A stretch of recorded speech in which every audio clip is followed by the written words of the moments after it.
Hi, it's Wednesday, so it's Andy XL back with another NFXL podcast. And being Wednesday, it's good week, bad week time. Let's have a look back at week 7, which teams had a good week and which teams had a bad week. So, after a mammoth two-part edition of this last week, where I pretty much use it as a review of the opening third of the season for all 32 teams, paring it back a bit this week. Um, let's look at the teams that were on bye first of all. Buffalo would not have liked the Pats winning whilst they were on bye, but they have their postseason fate in their own hands after Week Seven's results. The same cannot be said of Baltimore, although Cincy beat Pittsburgh was probably their preferred outcome in that one, as it may actually be easier for them to make the postseason by winning the AFC from where they are than getting a wild card, where they would have to overhaul teams like the Pats, Bills, Broncos, Chargers, or Chiefs, as two of those five will win their divisions, and the other three will be tough to pass in the wildcard race from 1 and 5. They still play both the Steelers and Bengals twice. Theoretically, if they swept both of those games, they would be top of the division. Just saying, it's out there. Um, so, outside of the bye weeks, we're getting towards the time where those needing to play catch up need to make their moves, or they may have to look at trading away assets before the trade deadline comes. That's another factor that comes in at this time of the season. And those teams that are making that move could well look to acquire assets pre the deadline to improve their chances. And other teams that are sort of, yeah, we like what we've got, but we think we need to be stronger for the postseason. They might be looking to cherry pick from the struggling teams too. So these weeks are vital in how teams make decisions as to whether they are buyers or sellers approaching the trade deadline. Right. With all of that in mind, which teams have had good and bad weeks in week 7? And as usual, I'll start with the good week, guys. The Cincinnati Bengals top my list for this week, for the good week. This was a game the Bengals had to win to stay in contention for the AFC North title, as a loss would have put them 3.5 games back of the Steelers that they beat. Winning it narrows the game to the gap to 1.5 games. And it keeps them right on the tails of the wild card holders in the AFC right now too, as opposed to only just having them in sight. And it surely prevents them from having to answer calls from other teams wanting their prize assets, Trey Hendrickson, before the trade deadline. It started badly as they conceded a 10-point early lead. Um, and were giving Aaron Rodgers all the time in the world to find his receivers with practically no pass rush to worry about, again in the absence of said Trey Hendrickson. But after some early drops in the passing game, Chase Brown sparked the offense into life on the ground in the second quarter, and that allowed the passing game to find top gear as they turned the early deficit into a half-time lead. The lead then changed hands again in the third quarter before a wild fourth quarter culminating in a 2-minute drive to get a game-winning field goal that allowed the Bengals and Joe Flacco to probably turn Mike Tomlin's frustrations at the Bengals getting Flacco into absolute fury. As to be said, T. Higgins' savvy knee slide at the 6 yard line to allow time to wind down in that last final 2 minutes and prevent Rodgers having anything other than a Hail Mary attempt should not go unnoticed either. It shows intelligence there from a player you're not surprised to see it from. A huge win is what this is for the Bengals, though. They now get a real chance to build on that with home games against the Bears and the Jets, then a bye, before what will now be a juicy rematch with these Steelers in Pittsburgh. Could that game be critical in deciding who wins the AFC North this season? Well, you would not have thought so ahead of this Bengals win, which shows how big it looks right now. Right, next up, the Kansas City Chiefs. Well, the Chiefs are on the move, right on the heels of the division-leading Broncos and just out of the wildcard spots, having recovered from an 0-2 start and get pretty much back to full strength now. And Rashee Rice certainly showed what they've been missing in his return to action in Week 7. Patrick Holmes has been performing at a high level all season, but his confidence levels are on show here.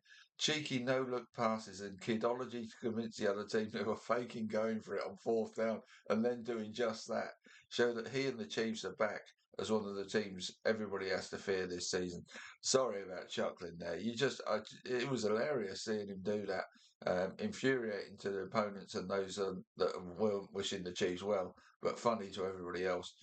Um, If they can keep rolling at home against the Commanders on Monday Night Football in Week 8, that would set them up for a huge game in Buffalo prior to their Week 10 bye. Oh, and after the bye, they go to Denver and could well do so with a chance of taking over the AFC West lead by winning that one. Right, sorry. The Packers overcame the Cardinals, but once again, look, sorry, I'm moving on to the next team. Let's call that for the Kansas City Chiefs, and I failed to put a header in my script there, which is why I flunked the line. Right, the Green Bay Packers, if you hadn't guessed. They overcame the Cardinals, but once again looked workmanlike in doing so rather than good. That won't cut it come the postseason, though. But with a hint of irony, the Lions beating the Bucks has helped the Packers to the top of the NFC standings after Week 7. They will need to play better than they did here to stay there, but they would be mighty happy if the NFC road to the Super Bowl had to take everybody through Green Bay and gave them a Week 1 bye in the postseason. Now, we're a long way from that, like I say, and they didn't play well in beating the Cardinals, but they are where they are, and they're the team everybody's got to get past right now, so that makes it a good week for them. But it was a good week for the Detroit Lions too. The Lions won the game between the top two in my power rankings prior to Week 7, and in doing so move into a six-way tie for second in the NFC standings, which tells you how tough getting an NFC wildcard is going to be. It was not their best ever performance, certainly offensively, but the patched up secondary deserves huge credit here as they came out on top against a similarly depleted Bucks receiving corps, making some huge plays in doing so. The steal from Cade Norton being one of them. It really did not matter about style in this one. The win was huge, as a loss would have dropped the Lions 2 games back of the Bucks, effectively 2.5 with the tiebreak in the NFC standings. And in what would have been most shocking, out of the playoff spots. That's how competitive this NFC is and how little wiggle room you've got for losses. Who could imagine that the Lions would have been sat there looking upwards at a wildcard spot if they'd lost this game? Mad. But now they can spend their bye week looking forward rather than upward, if you get my drift. Right, another team with yet another good week. Indianapolis Colts. If the Chiefs are on the move, they better start getting a shift on if they want to catch these Colts. Every week their confidence levels seem to increase markedly, and another emphatic win over the Chargers in LA had the look of a team who were completely unfazed by whatever situation they were in, third and whatever, fourth and this, don't matter, as they believed they were good enough to make it work for them, and they were. MVP candidate Jonathan Taylor had another 100 scrimmage yard plus game and also notched another 3 touchdowns for good measure as the offense looked superb. The Chargers played really well to keep them just about in sight, but winning at number 6 was another really impressive one for the Colts. With Tennessee at home up next, the Colts' march towards the division title in the postseason will surely continue in Week 8. And on to the next team in from the AFC to have a good week, the New England Patriots. With the Bills on bye and the Pats playing Tennessee, the door to the lead of the AFC West was wide open for New England. After a dodgy opening quarter, they trailed by 7, but like the Colts, had the belief that they needed to storm back and cruise to an easy win. Drake May was superb, completing 21 of 23 pass attempts to take down a Tom Brady record for highest completion percentage by a Patriots quarterback. Now, it is only a win over a poor Titans team, but a win in the win and another step towards a postseason and possibly a division title for a rapidly improving team. Winning the next 2 at home to the Browns and Falcons would put the postseason within touching distance, but backing up their recent good performances and remaining consistent is the next challenge for these Patriots. Right, over to the NFC now, and the San Francisco 49ers had a good week. The 49ers had George Kittle back, albeit short of his best, well short, but was still without Ricky Pearsall, Brandon Aiyuk and Brock Purdy, but got the job done against a good Falcons team. This win keeps them top of their division and on the way to the postseason, and only likely to get better as they get healthier on offense. Excuse me. Christian McCaffrey won the battle of 2 running back MVP candidates in this one with another huge performance here. And the defence without Joey Bosa and Fred Warner were very good too. The 49ers are 5-0 despite dealing with a huge amount of adversity health-wise, and the load they are putting on CMC may be necessary, but could take a toll on him at some point too. So there's just a point of concern there. He's had injury issues in the past. They're putting a huge load on him at the moment, and they can't keep doing that week in, week out. But as having said that, the wins keep coming. Next up, they are at the Texans, then at the Giants, before the huge home game with the Rams. No easy ones there, but if they can get to 6-3 ahead of the Rams game and get one or two players back for that game, all is looking good for San Fran right now. As it is for their divisional rivals, the Seattle Seahawks, who had a good week too. Maybe it's just me underrating these Seahawks, but they continue to surprise me as they beat the Texans in week 7 to move to 5-2 and stay level with the 49ers and Rams in the NFC West and holding an NFC wildcard right now. Jackson Smith-Njigba, who's a real outside shot for season MVP, but deserves a mention in that at least. He had yet another 100-yard game. Walker and Charbonnet was strong on the ground, and the defence did fine work in this game too. Is Walker and Charbonnet a brand of luxury chocolates? Well, they were luxury for Seattle, yeah. A good all-round showing then. 5 wins, maybe half of what is required to make the postseason. So a 500 record from here would be good enough to reach that goal for the team I still see as third best in their division. That's behind the 49ers and Rams, who are a really good team. So it's not necessarily a knock on the Seahawks. It's just how I see it. Prove me wrong. They have so far. They are on bye this week before a road game with one of the teams chasing them in the wild card race, Washington. If they won that one, it would boost their chances further and would also hurt Washington's. But they will be sitting on bye this week, hoping the Bears, Falcons, Cowboys, Commanders, and Vikings struggle to aid their cause too. Right, more teams that had a good week. Carolina Panthers. Hold on a minute. The Panthers are a contender. 3 wins in a row have put them right back in the NFC South and NFC wildcard picture, as they are now 4-3 for the season and only a game back in the division. But this was an ugly win over a really bad Jets team, whose spirit and morale were leaving the building as this game progressed. The Panthers' winning streak has been against the bad Dolphins teams, the Cowboys, and an awful Jets team. The Cowboys win being the only one with real merit in terms of making the postseason. Having taken advantage of a weaker part of their schedule, they now need to show their real postseason worthiness in games against the Bills and Packers in the next 2 weeks. Wins against either of them will show they are indeed real contenders. Right, on to the next team, the Chicago Bears. Hold on a minute. The Bears are contenders. 4 wins in a row have pulled them right back into the picture in the NFC North, and like those Panthers, into the wildcard race. Similarly to Carolina, those 4 wins have not been against teams high in the standings in the Raiders, Cowboys, Commanders, and Saints, but are more meritorious than those of the Panthers. And this Bears team certainly has talent and should not be underestimated. Being in the NFC North has led to them being seen as unlikely to make the postseason, but they are playing well enough to possibly overcome having to get out of such a tough division.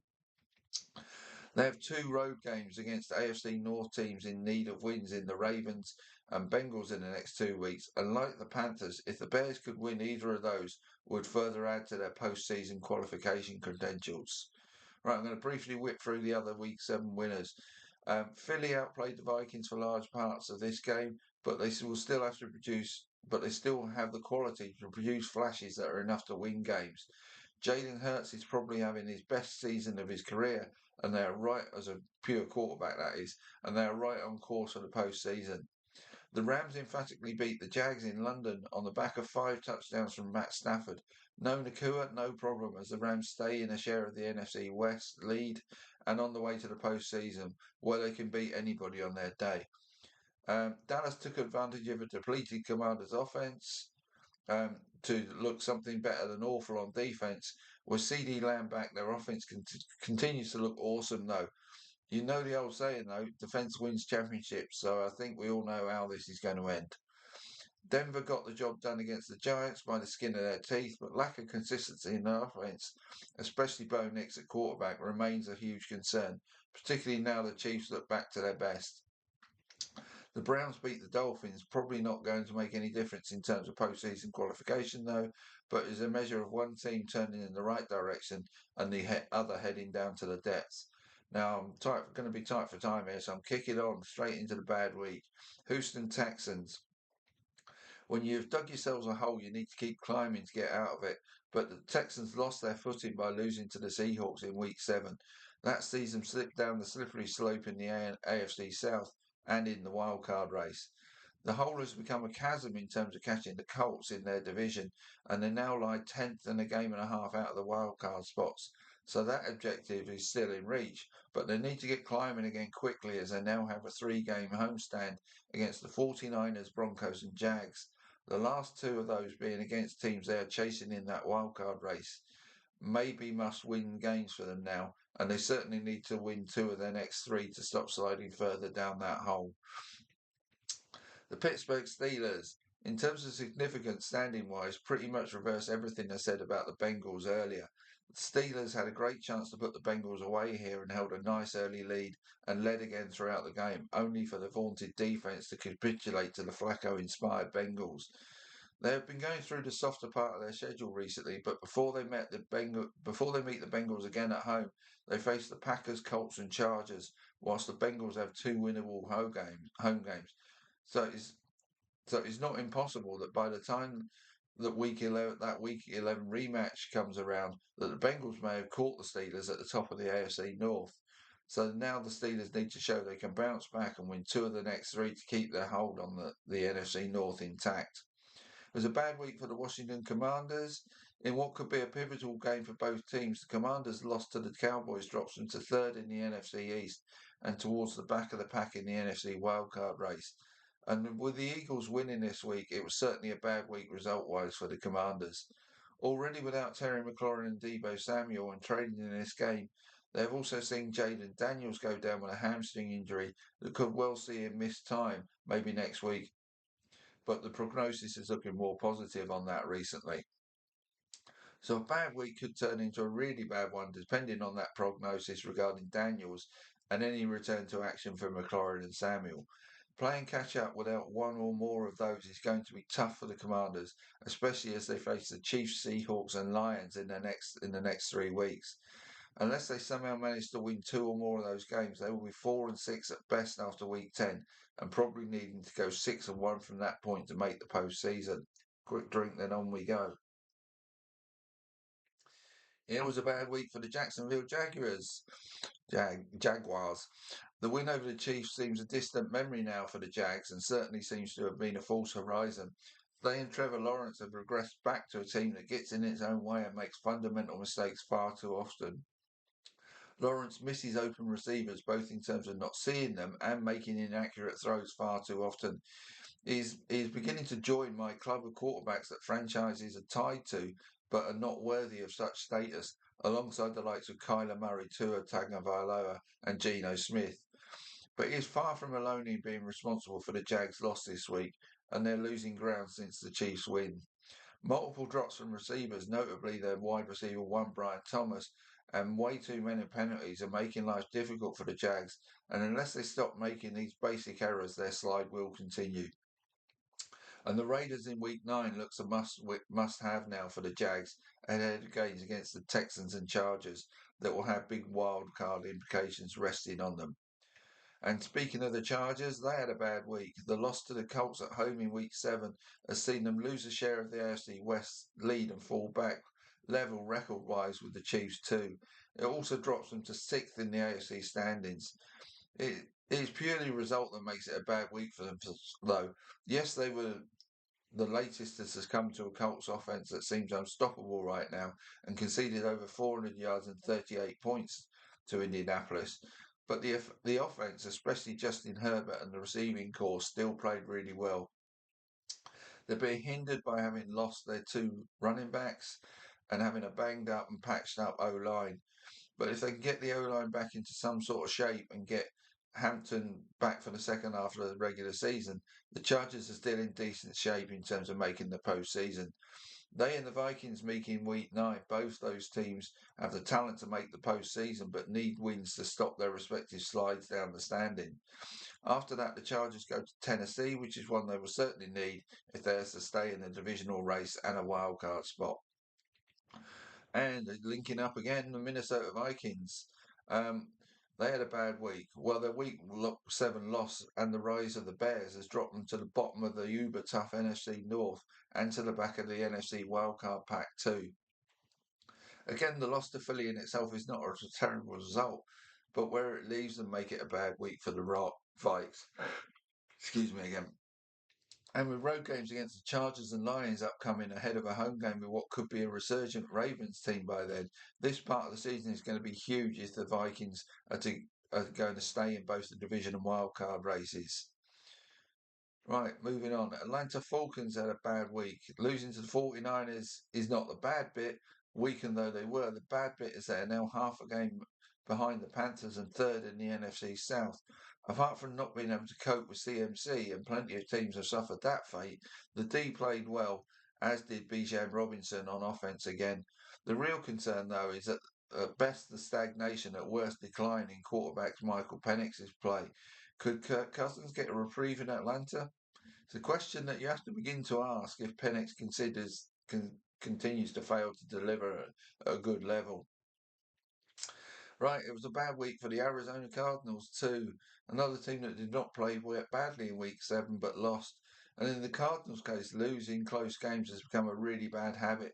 They've fallen to 2-5, losing their last 5 games by a combined 13 points, which shows they are close to being a good team but are not one right now.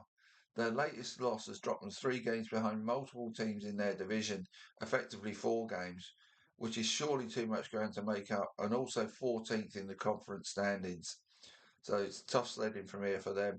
And the final one I'm featuring in bad week is the Tampa Bay Buccaneers. Whilst there's certainly no shame losing in Detroit, especially again given all the Bucks' injury issues, but a loss is a loss, and this is one that drops them out of the lead in the NFC standings into a 6-way tie for second behind the Packers. But the really bad thing about this week is another injury to Mike Evans. The Bucks were a team that seemed to have hope of getting healthy for the second half of the season, or certainly healthier.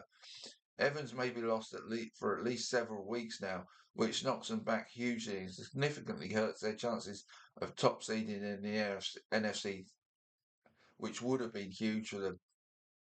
It has also brought the NFC South race back to life. The Bucks are now only a game ahead of the Panthers and a game and a half ahead of the Falcons. So now is the time for them to take stock and go again and make sure they win their division, making winning in New Orleans in week 8 a must ahead of their bye week. So briefly through the other losing teams, the New York Giants can continue to hang their hat on Jackson Dart, Cam Scatterbo and a really good D-line pass rush as their hope for the future beyond this season. But the late loss to the Broncos makes it a bad week for them and has put the postseason almost out of reach for this year. Right, the Saints, Raiders, Dolphins, Jets and Titans were all pretty much down and out before they lost this week. The Saints are better than their record. The Raiders were terrible this week and should already be planning for the post-Carroll Smith era, in my opinion. The Dolphins, Jets and Titans are what their records say they are, just bad. And that wraps up good week, bad week for this week.